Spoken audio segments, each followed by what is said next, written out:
The curtain goes up for previews tonight on Spider-Man: Turn Off the Dark, a Broadway show with music by Bono and The Edge of U2. The buzz is louder than a swarm of green hornets.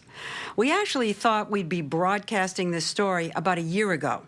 We've been invited to go behind the scenes with Bono, The Edge, and director Julie Taymor.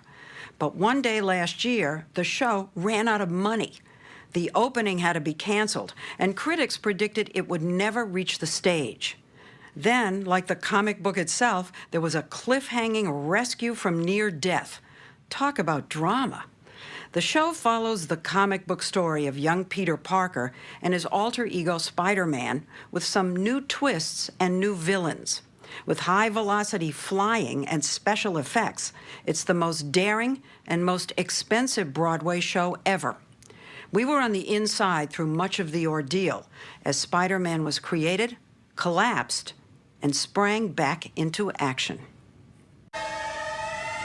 They're calling it a comic book rock opera circus. No question, it's a high-wire act. With all the heart-stopping damsel in distress rescuing and leaping around you expect from a superhero like Spider-Man. What you're seeing is a first look at scenes from the show's final dress rehearsals. It's a spectacle of extraordinary dizziness. That's how Bono described it when we sat down with him and his U2 bandmate, The Edge.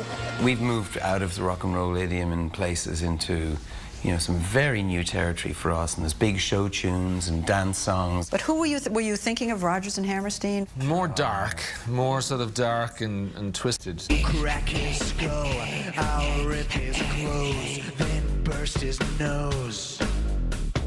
Bullying by number, bullying by number, bullying by number. The three of them, Bono, Edge, and Broadway veteran Julie Taymor, took us to the theater to see the set. We're where Spider-Man would be. Okay. He comes running up the bridge in slow motion. He's tethered, he gets to the end, and he makes a leap. The big stars of Spider-Man are not the actors playing Peter Parker, Mary Jane, or the Green Goblin. Here's the real box office draw, the three talents behind the scenes. So tell us about the collaboration. It was like being like a student in a master class of musical theater and opera, and it was just, I went along. Julie helped as well. Really, she played a small role, but it was significant. Actually, her role was all-encompassing. Julie Taymor was the creative force in every nook and cranny of the show. You said something along these lines. I really love to go into something when I don't know whether I'll be able to pull it off. Yeah. And I love it when people say, what a horrible, lousy idea. I think that's great. I hate the comfort zone, let's put it that way. I don't think anything that's really creative can be done without danger and risk. The danger and risk with Spider-Man the musical is that to stay afloat, to keep running, it has to be as big a hit as Broadway has ever seen. Julie knew she had to create a theater experience that would be just as thrilling, if not more so, than the Spider-Man movies. The razzle-dazzle she came up with runs about $1 million a week in operating costs. So basically, this is our first pass. You think that you can throw away. We started following the making of Spider-Man over a year and a half ago when they let us sit in on one of those early master classes where actors perform the songs so the three of them could tweak the music. Think again. Bono and The Edge had already written most of the music back home in Dublin. Here, they're critiquing a song for a new villain they created, a Spider-Woman. It needs another color, another musical color. It's short. Yeah. I feel like you could expand on that. Or just make it better. We could do something being like a sort of like something climbing up throughout the entire section. There you go. We got to stay and watch the way Bono and Edge meticulously reshape their songs. I think it needs to be a little more playful and sort of a little more internal, I think is the word. Bono got up to work with the orchestrator on coordinating the horns and strings with the rock band. Words I need to hear. And then the ultimate show and tell. I gotta sleep in my clothes. Bono showing how to do it right. Every day is like a war and I'm losing it. I'm taking hits from every side that there is. The song is a duet for Peter Parker, the geek who turns into a superhero, and Mary Jane, the girl of his dreams. Get myself right out of this place. Anyone but me, I count the glasses of gold. I gotta sleep in my clothes, but the shoes don't fit. I am not what I've been told. Then more instructions. I like the acoustic was really helping, but to sing, for that note to kind of connect more, I might need some piano, just real simple spare. I am dun dun. More like John Lennon, you know, it's a real spare, like bells tolling. Yeah. Okay, let's try that again from the acoustic section.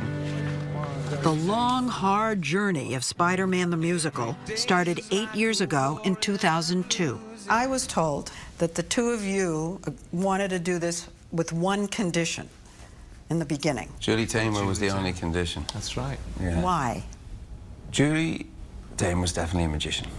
And I think that's what you call a person who, even though they've put the rabbit in the hat, is really surprised when it comes out. That's her. Bono had worked with Julie when she cast him in her Beatles movie Across the Universe. Her magician's tricks for Spider-Man involved the sculpting of fabulous masks, as she did when she created The Lion King. Profile, total profile to camera. She then shot the Spider-Man villains Look left and right. for pictures that are projected on giant LED screens built into the set. Oh my God, this is the first time that I am actually seeing pieces of the set. This was 6 months ago, as the sets were just arriving at the theater.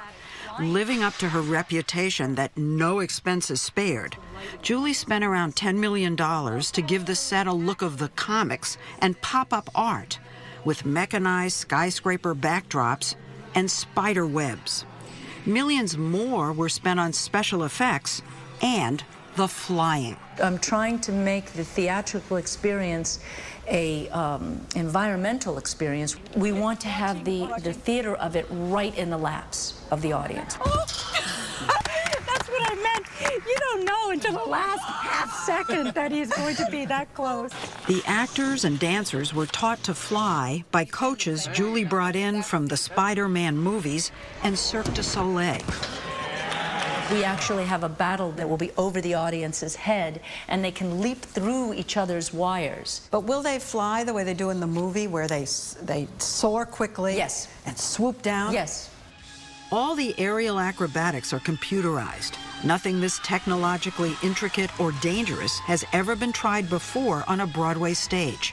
The technology invented for the show was modeled on the flying camera they use in football games.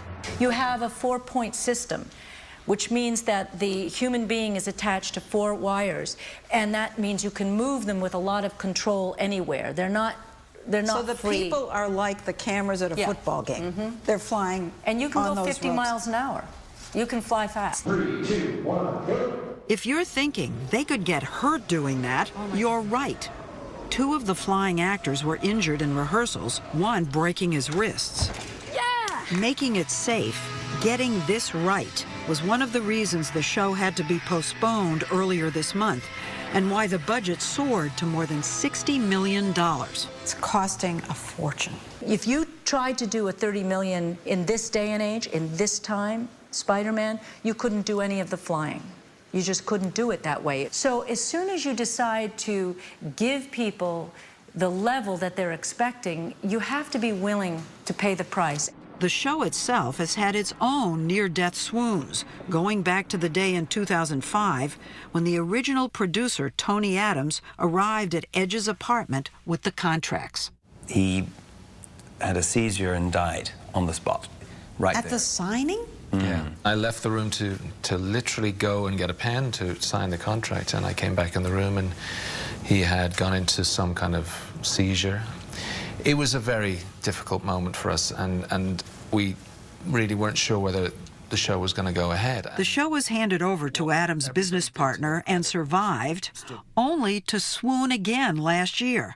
That's when they woke up one day without any money. How did you find out that things were in such bad condition? Read about it in the New York About Post. it? You did not know how bad things were till you opened the newspaper? That is the truth. So everything goes dark, and the rest of the world thinks it's over.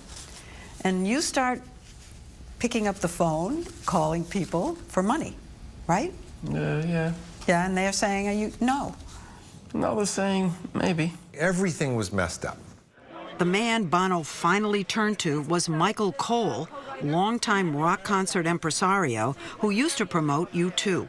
All the deals were bad, the budgets were bad, there was no money. There was like no money. But Bono leaned on him, and he agreed to become the new producer and raise more than $30 million to get the show back on track. When you think of putting on the most expensive Broadway show in a recession, why didn't you say, Bono, it's time to pull the plug? This is insane. I think you have to build the show that you have to build. Nobody wants to see the $25 million Spider-Man. They may think they do, but they don't. Nobody wants to see that. They want to see the one that Julie and Bono and Edge are creating. That's the one they want to see. And if it costs $60 million, it costs $60 million. The cast and dancers worked round the clock for months to master the complex choreography and synchronize the music with the moving scenery and, of course, the 24 flying sequences. Julie Taymor says that even as the curtain goes up for previews, they'll still be working out the kinks. Well, let me ask you, how scared are you? Oh, yeah, I'm scared. If you don't have fear, then you're not taking a chance. But what I do have is a team. If your collaborators are there, which is what answers the fear question, and they all are as impassioned as you are and believe in it, your fear is mitigated. On the burning rubber and a sulfur sky, we love It has been one of the funnest, more joyful rides of our artistic life, for sure.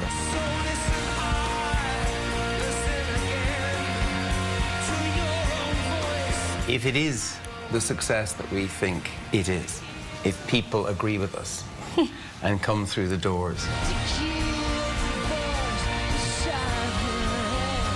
After all the melodrama we've been through, it will be a very, very sweet success.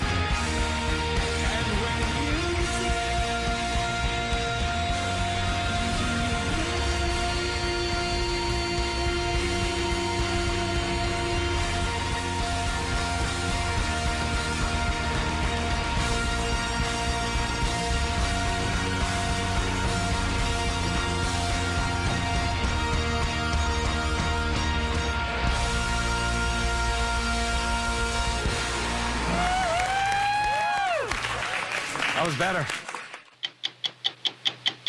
Go to 60minutesovertime.com and be inside the room as Bono and the Edge compose a song for Spider-Man.